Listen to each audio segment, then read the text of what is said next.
விஜய ரகுநாத சேதுபதினு ஒரு மன்னன் ராமநாதபுரத்தை ஆண்டு வந்தான். அவனுக்கு ரெண்டு பொண்ணு, ராஜலட்சுமி நாச்சியார்னு ஒத்தி, சிவகாமி நாச்சியார்னு ஒத்தி. அவருக்கு முறமாப்பிள தான் தண்டபாணி தேவர்னு. ஆகவே இந்த தண்டபாணி தேவருக்கு இந்த ராஜலட்சுமி நாச்சியாரை கல்யாணம் பண்ணி வைக்கலாம் அப்படின்னு நினைச்சுக்கிட்டு முடிவு பண்ணான். முடிவு பண்ணின உடனே இந்த ராஜலட்சுமி நாச்சியார்கிட்ட உனக்கு கல்யாணம் பண்ணி வைக்க போறேன் அப்படின்னு சொன்னார். அப்ப அவ சொன்னா, அக்கா சிவகாமியும் அவளை தான் காதலிக்கிறான்னா. அக்கா சிவகாமி ஏற்கனவே தண்டபாணி தேவரை தான் காதலிக்கிறா, நீங்க எனக்கு கல்யாணம் பண்ணி வைக்கிறேங்கிறீங்க அப்படின்னா. அப்படின்னா அக்கா தங்க ரெண்டு பேரையும் அவருக்கே கல்யாணம் பண்ணி வச்சுடுறேன் அப்படின்னு சொல்லிட்டு தன்னுடைய முறை மாப்பிள்ளைங்கிறதுனால தண்டபாணி தேவருக்கு விஜய ரகுநாத சேதுபதி ரெண்டு பொண்களையும் கல்யாணம் பண்ணி வச்சுட்டார். கல்யாணம் பண்ணி வச்சதுக்கு அப்புறம் ராமேஸ்வரத்துல கவர்னர் போஸ்ட் கொடுத்தார். நீ ராமேஸ்வரம் தீவை பாத்துக்க, கோவிலை பாத்துக்க, கோவிலுடைய நிர்வாகம் உங்க கையில இருக்கும் அப்படின்னு சொல்லிட்டார். அங்க போயிட்டார். அங்க குடியேறிட்டார், அங்கே வாழ்ந்துட்டு இருக்கார். ராமநாதபுரத்துல விஜய ரகுநாத சேதுபதி இருக்கார். அந்த காலத்துல யார் வந்தாலும் ராமேஸ்வரத்துக்கு போகணும்னாக்க இந்த அரசாங்கம் நடத்துற போட்ல தான் போகணும். இந்த அரசாங்கம் ராமநாதபுரம் சமஸ்தானத்திலிருந்து ஒரு போட்டு விட்டுட்டு இருந்தாங்க. அந்த போட்டு இலவசமா போகும், யாரை வேணா ஏத்தி கொண்டு போய் அங்க விடும். அங்கிருந்து யாரை வேணா ஏத்திக்கிட்டு இங்க வரும். அது ஃப்ரீயா போயிட்டு இருந்தது. இந்த தண்டபாணி தேவர் என்ன பண்ணாரு, ஒரு 4 வரவங்கிட்ட ஒரு 4 வாங்கினாக்க அவனுக்கு சார்ஜுக்கு சார்ஜும் ஆச்சு, நம்ம கோவிலுக்கு ஏதாவது நல்லது பண்ணலாமே அப்படின்னு நினைச்சுக்கிட்டு கோவில் வருமானத்தை பெருக்க வேண்டும் என்கின்ற நோக்கத்தில் 4 சார்ஜ் பண்ணிட்டார். இந்த 4 சார்ஜ் பண்ணது விஜய ரகுநாத சேதுபதிக்கு தெரியாது, ஆனால் மந்திரிகளுக்கு தெரியும். அப்ப திடீர்னு நிறைய பேர் வடக்கேந்து வராங்க. வடக்கேந்து வரவன்லாம் அப்படியே நடந்து வருவான், பரிவிராஜகனா வருவான், கையில காசு இருக்காது. 4 கொடுக்க முடியலன்னா திரும்பி போயிடுவான். ஒரு ஆள், ஒரு பிராமணன் காசில இருந்து வந்தான். வந்தவங்கிட்ட காசு இல்ல, என்னால 4 கொடுக்க முடியாதுன்னா. 4 கொடுக்க முடியாதுன்னா போட்ல போக முடியாதுன்ட்டான். யோ, நான் இவ்வளவு தூரம் வந்திருக்கேன் ராமேஸ்வரத்தை பாக்குறதுக்காக, நான் 4 கொண்டு வரல, அதுக்காக சாமி பார்க்க முடியாதுன்னு சொல்லுவியா?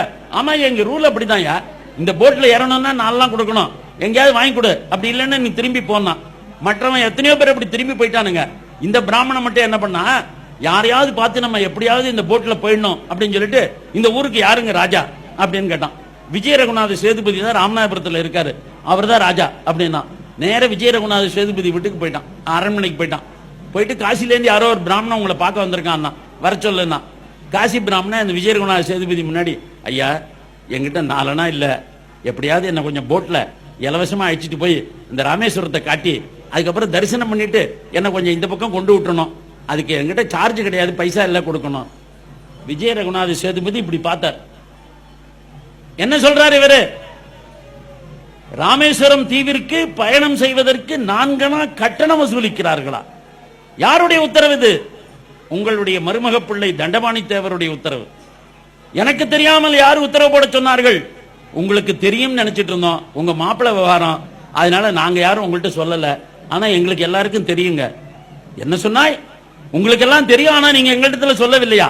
அப்படின்னா எனக்கு எவ்வளவு பெரிய ஆத்திரம் தெரியுமா வருகிறது. உடனே தண்டபாணி தேவரை கைது செய்து கொண்டு வா அப்படின்ட்டான். தண்டபாணி தேவரை சொந்த மாப்பிள்ளை 2 பொண்ணை கல்யாணம் பண்ணி கொடுத்திருக்கான் விஜய ரகுநாத சேதுபதி. பொம்பளை அவனை போய் கைது பண்ணிடுவான். ராமேஸ்வரத்துல போய் கைது பண்ணிட்டு வந்தாங்க. இந்த ராமேஸ்வரத்துல அப்பா சொல்லி கைது பண்ணப்பட்டார் அப்படின்னு தெரிஞ்ச உடனே ராஜலட்சுமி நாச்சியாரு, சிவகாமி நாச்சியாரு ஒரு முடிவுக்கு வந்துட்டாங்க, நம்ம புருஷன் உயிரோடு திரும்ப மாட்டான், நம்ம புருஷன் இனிமே உயிரோடு திரும்ப போறது இல்ல. அதனால இவங்க என்ன நினைச்சாங்க, எப்படி அங்க கேள்வி எல்லாம் கேட்பாங்க, இவர் பதில் சொல்லுவாரு, அப்புறம் தூக்கு தண்டனை போடுவாங்க. இந்த தூக்கு தண்டனை போடுற டயத்துக்கு இடையில ஒரு நட புருஷனை போய் பார்த்துக்கலாம் அப்படின்னு இவங்க இருந்துட்டாங்க. அவர் போனார். 4 ராமேஸ்வரம் கோவிலுக்கு போகிறவர்களிடத்தில் நீ வசூலிக்கிறாமே உண்மையா? ஆம். ஓ, தேச துரோகம் செய்திருந்தால் உன்னை நாடு கடத்தி மன்னித்திருப்பேன், ஆனால் நீ செய்திருப்பது சிவத்ரோகம். சிவத்ரோகத்திற்கு என்ன தண்டனை தெரியுமா?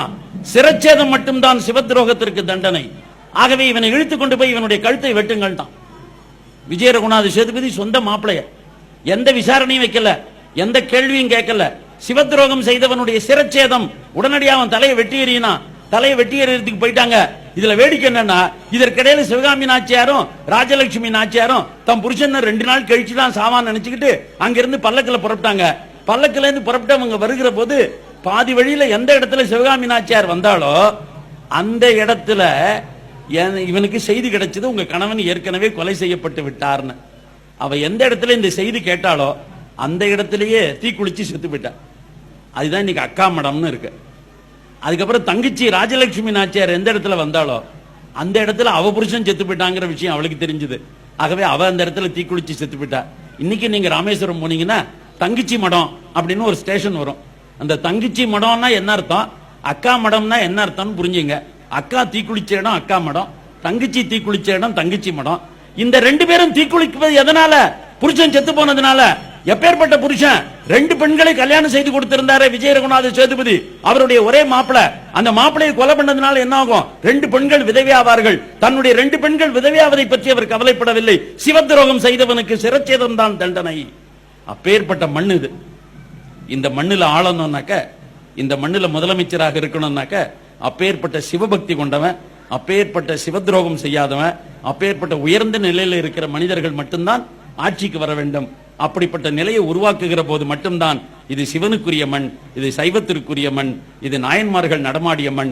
அந்த மண்ணை அப்படிப்பட்ட புனித மண்ணாக மாற்றுவோம் என்று கூறி விடைபெறுகிறேன். வணக்கம். கொஞ்ச